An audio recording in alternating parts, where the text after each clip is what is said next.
What's up, everybody? Welcome to Political Fight Club. I'm your host, Robert Durden, and I'm sorry I didn't get this episode to you guys yesterday. I was too tired to do any research on it. And really, there's not as much as I thought on Biden's new infrastructure plan. Now, of course, these are just ideas being floated right now. So, of course, I had to check out Jeff Stein on Twitter. Highly recommend following him. He's always top-notch on this stuff. And he had some insight and some numbers into this, and I believe this was also on the New York Times. So the idea is that they're going to have two separate parts to this plan. One part of it is going to be for infrastructure, and they have a way to finance that via the way that I talked about in the raising taxes on the rich that I talked about in a different episode. That's how they're largely thinking they're going to pay for the infrastructure part of the plan. And then there's a second part that basically makes universal childcare, pre-K, a thing, and also makes community college free.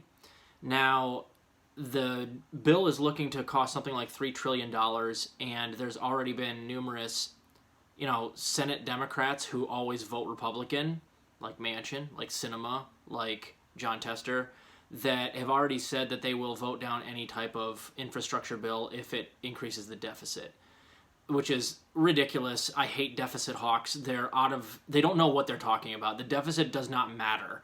Modern monetary theory has dispelled a lot of these people's ideology, and we make the deficit go up all the time. They would vote for things that would make the deficit go up all the time under Trump. Now they're just using the deficit as a reason not to vote for something because there's a Democrat in the White House right now. So this bill is probably not going to get these things done. But it does put aside $3 trillion via, hopefully, raising taxes on the rich to invest in roads, bridges, charging stations, and what they called, quote-unquote, climate resiliency. I don't like that terminology, the climate resiliency. That's a red flag to me.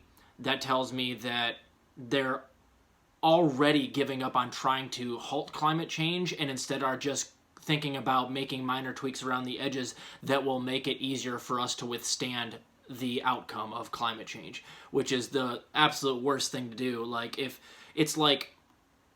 you had a cancerous tumor on your foot, and there was a chance that if you just leave the tumor there, it's going to metastasize and it'll end up going to something more, like an internal organ that's more dangerous. There's two options. You can do what I would do, which is excise the tumor and blast it with radiation, or you can do what Joe Biden is saying, which is like, oh no, don't cut me. Don't excise the tumor. Let's just inject it with something, or let's rub some lotion on it that maybe it'll get better, or some, non-invasive crap that is at best, a tiny improvement on something that needs an enormous amount of improvement, or a tiny amount of medicine on something that needs a tremendous amount of healing. So that's why it drives me crazy, is that it looks like they're just going to, I don't know if they're even going to get the $3 trillion. They'll probably have to whittle that down so that it'll be damn near nothing for infrastructure, and then everybody will just get their potholes filled. That'll last a long time. Great. But I just, even if he got it through in its current form, it seems like that they're just, rather than trying to prevent climate change from getting worse, they're just like, well, we're just going to let it happen, and we're going to try to be resilient towards it, whatever that means. So that scares me a little bit. It seems to me that the bill probably will end up getting whittled down from $3 trillion. You have too many Senate Democrats that are going to vote Republican just because of the deficit on this.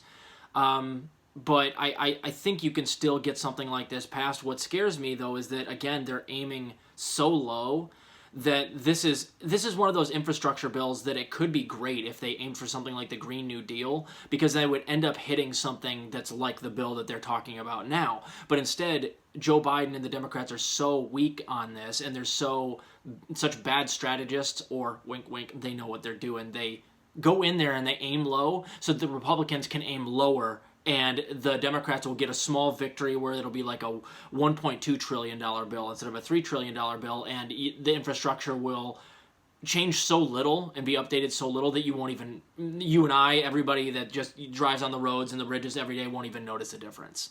So you have to go big on something like this, otherwise it's not worth doing, and they're already going little. And even with what they're doing, they know it's probably not going to get passed in its current form, so it's like, why not aim high? This is exactly what drives me crazy about Biden and all centrist Democrats, is that they always do this. And I called it out in 2016 election and this election as well.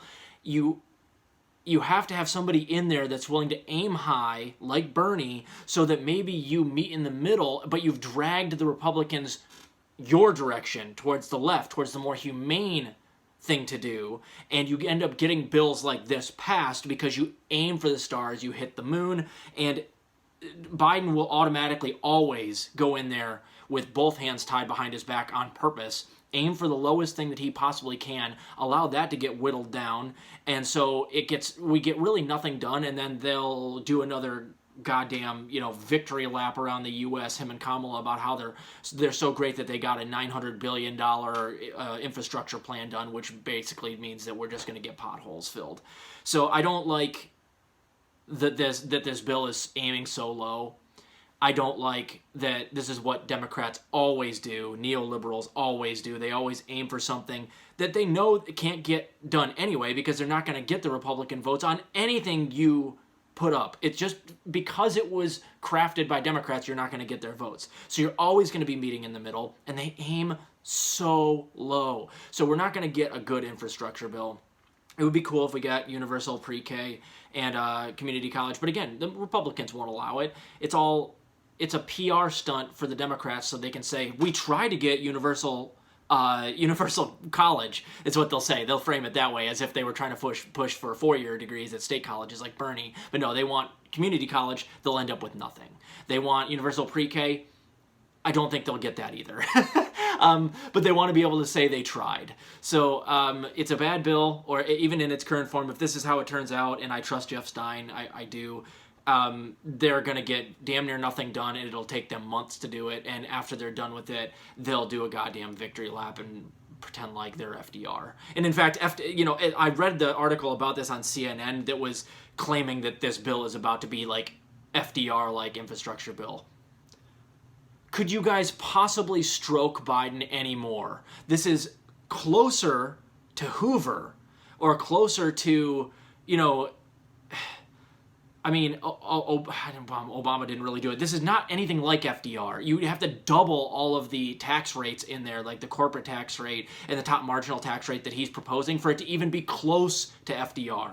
So no, it's not even as good as Obama. Stop calling it FDR. It's Obama at best. But a lot of people don't want to call it Obama-like, because Obama, by a lot of people on the right and on the progressive wing of the left, don't like Obama. So they don't want to label him, or they don't want to label anything that Joe Biden does as being Obama-esque, because we all know Obama didn't get shit done. So it's a bad bill. I'll do another episode or two tonight. I don't know exactly what on. I've got 4 or 5 things on a list. So keep fighting the good fight out there, guys. Love you. I'll see you later.